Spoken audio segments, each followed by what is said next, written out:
Eighth Grade is directed by Bo Burnham, you know, the comedian. The guy who is not known for directing films, and especially this came out of nowhere. I remember when this trailer hit, from A24, I was really surprised that it said by Bo Burnham. And it was also about a little girl who is in 8th grade, who is in the last couple of weeks of 8th grade, pretty much trying to figure out how the world works in this crazy, crazy time in your life. 8th grade is not fun at all. But today I'm here to talk to you about the movie 8th Grade. I want to talk a little bit about the plot, how it's set up, more or less what the movie's about, which is pretty simple, but also at the same time I want to give you my pros, my cons, without really giving any spoilers. I want to give you my thoughts on the film as well, and I also want to let you know if you should check this movie out or not.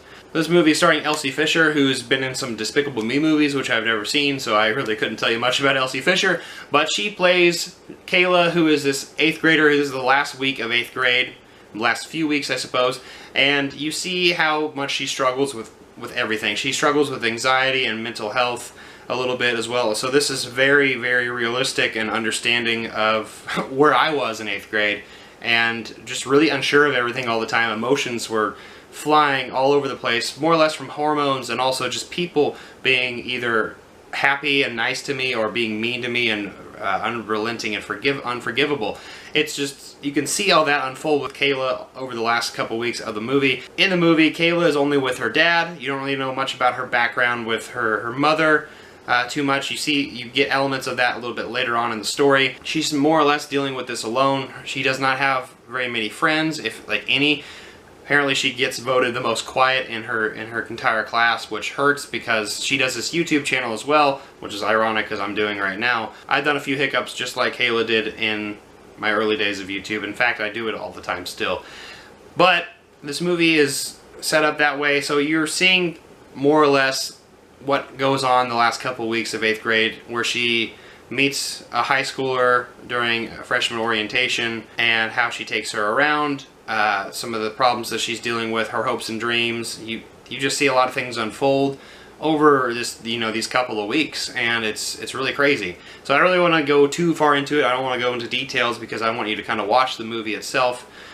So let me talk a little bit about some of the positive things about this movie that I really, really enjoy. The positive things, I thought this was incredibly highly realistic. Obviously I was not an 8th grade girl, so I was an 8th grade boy during this time period of my life, but I do recall this period being so incredibly difficult and so incredibly emotional, like I said a little earlier, and so I think this movie really captured that element of awkwardness so well. In fact, a lot of the scenes are super incredibly awkward, and I had flashbacks of 8th grade myself as I was watching the movie. That just tells you that movie is relatable to you, and as an audience member, that is incredibly rewarding. On top of that, this is a very emotional movie as well. I got pretty emotional during several scenes of the film, which just means I connected to the film. I thought the cinematography was actually really well done, especially for, I think, a directorial debut for Bo Burnham.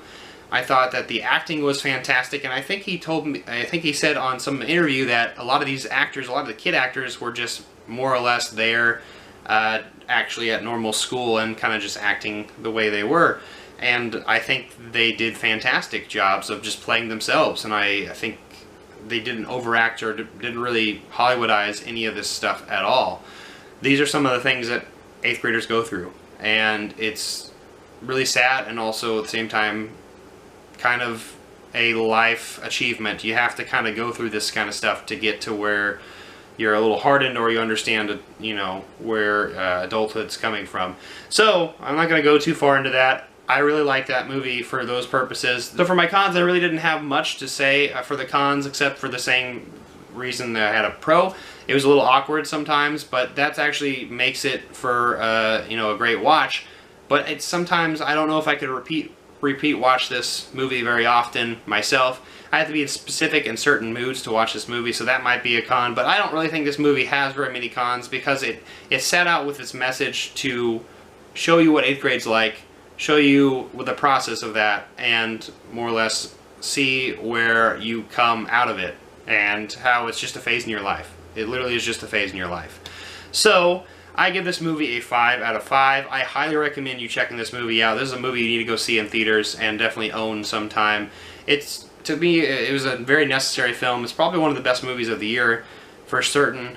I want to hear your thoughts down below on 8th grade. So comment down below there. Don't forget to like this video. Also share this video and also subscribe, and I'll see you next time.